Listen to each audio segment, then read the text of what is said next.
trade bus just continues to buzz, and the Coyotes have acquired themselves another piece, another partial player, another contract. My blood is boiling, I Julia. know. My blood is boiling over this. Okay, so explain the circumstance, and then we'll get into why this is so annoying. Especially, with the context that AB is about to give you, remember that Gary Bettman and the NHL brass sent out a memo at the beginning of this week saying, you watch yourselves if you're acquiring players that are injured to activate once the playoffs come around. Right. So I.e., don't be sneaky and try to win. However, you can be sneaky and suck. like this is legitimately. There's no tanking in the NHL? It's not even the tanking aspect. Like, for me, this is just baloney. So what has happened is Jacob Voracek, who has missed most of the season, and Aaron Portzline, reporter for the Columbus Blue Jackets, is saying that his career is likely done. Yeah.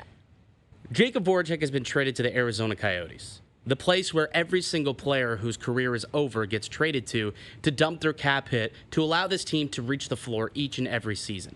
It's embarrassing. So what this allows them to do, though, this year, because there still is a cap floor they have to reach, and because they've already gone out and traded away so many contracts and so much money, and they already were at the bottom, they no longer, I think, could afford it. And from what I'm reading, I'd have to go and double check, but they could no longer afford to actually move out players like Nick Schmaltz and like big ticket deals because they would have been under the cap. But by bringing in Jacob Voracek, bringing that cap hit in, which is at very limited money for the rest of the season, they can now move out that cash and move out those players. They hit the cap floor, and then Pierre LeBrun also pointed out that it helps them reach the floor for next year. How is this not cap circumvention? This is worse to me than doing it when you're trying to win. Like, you're obviously tanking in a year when one of the most prolific stars we've ever seen in the NHL draft is coming up the pipeline. Like, this is blatant to me. And it's going to be such a shame if he does end up going there. Because do you feel like that's going to happen if Connor Bedard, do you feel like Connor Bedard is a Coyote? I hope Connor Bedard becomes like a Phoenix, Who Arizona. even cares? Who even cares what they're called? No. I hope now Why? that Connor Bedard becomes an Arizona Coyote so that Gary Bettman looks like an idiot when that guy has to go and they can only sell 5,000 tickets because he let this nonsense go on. Yeah, it's going to be I hope it happens, and it's a slap in the face of Gary Bettman. Yeah.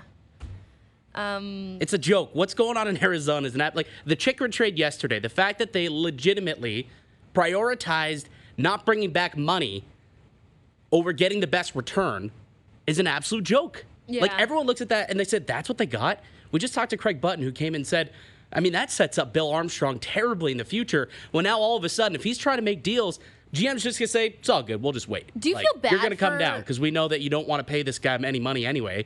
So we'll just wait for you to come down on your price because your owner's going to make you. Exactly. So that's what I was going to ask. Do you feel bad for Bill Armstrong at all? Like, I feel like his stint in Arizona is going to be a black mark on his career when I think Where was he we don't before know here? this for sure, but it sounds like a lot of the pocket pinching comes from the owners. It's up top. So when you've got your hands tied, Worst kept Bill secret. Armstrong is the one who's having to trot out there and say, yeah, we're shipping out another player. Jacob Chychrun's going to go when we've had him in the fold for years, and he's one of the guys that we've actually drafted and developed here that's a good player, and look at that, he's going to leave too. Like, is ownership giving him a bad reputation?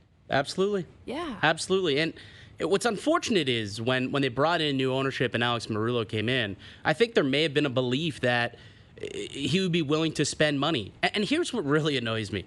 If he's not willing to invest in his team, he has the audacity and the gall to ask the people of Arizona, the taxpayers, to buy him an arena for a team that he's not going to support. Yeah. Like, are you kidding me? No, It's it honestly is crazy. such a joke what's going on over there. And I do feel bad for Bill Armstrong because you're right. He is somewhat, his hands are tied and it looks badly on him. It's very similar to, what's going on in Vancouver where, you look, they bring in. Oh my God, we haven't talked about that yet. We haven't, but we know the directive from ownership is, look, we're not tanking.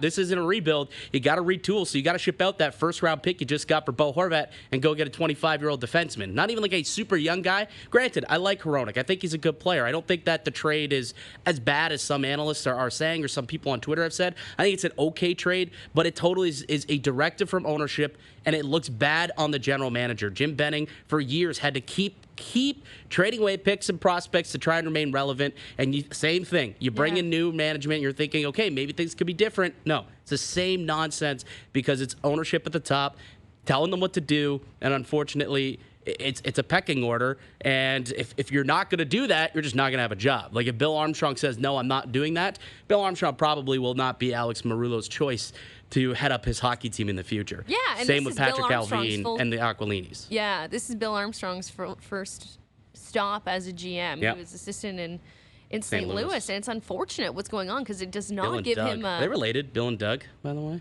I'm not sure. I don't know. Does not give him a good rap, just based on the handcuffs he's kind of had on him when it comes to spending anything. Yeah, it's unfortunate. But my major annoyance with this is like the double standard that exists in the league when it comes to trying to get better, and the Arizona Coyotes are just allowed to be really, really absurdly non-competitive. To be a Mickey Mouse organization, like you have a team like Toronto who its ownership is willing to spend to the nth degree to bring their team a championship, and you've got the complete opposite in Arizona who is willing to circumvent this cap and manipulate it to the point where they do not care how many wins they put up, or even if they have an arena, or if there's any, like, it is incredibly frustrating. And then yet you have the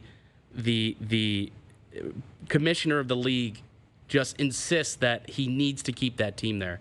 Yeah. It's so frustrating. Anyways, let's take a break. Let's come back. Let me cool down, and we can get it to stay or go, where we also have some issues with what went down in last night's game. A contentious hour here to start Leafs Lunch, and then we'll kind of turn the page at 1 o'clock and start to get into tonight, a chance for the Leafs to respond we had a lot in of bones Calgary. to pick. We got the game tonight on TSN 1050 as well, so you can listen to that tonight. Puck drop 9 p.m. I'm Mike DiStefano with Julia Tocheri. Listen to Leafs Lunch here on TSN 1050.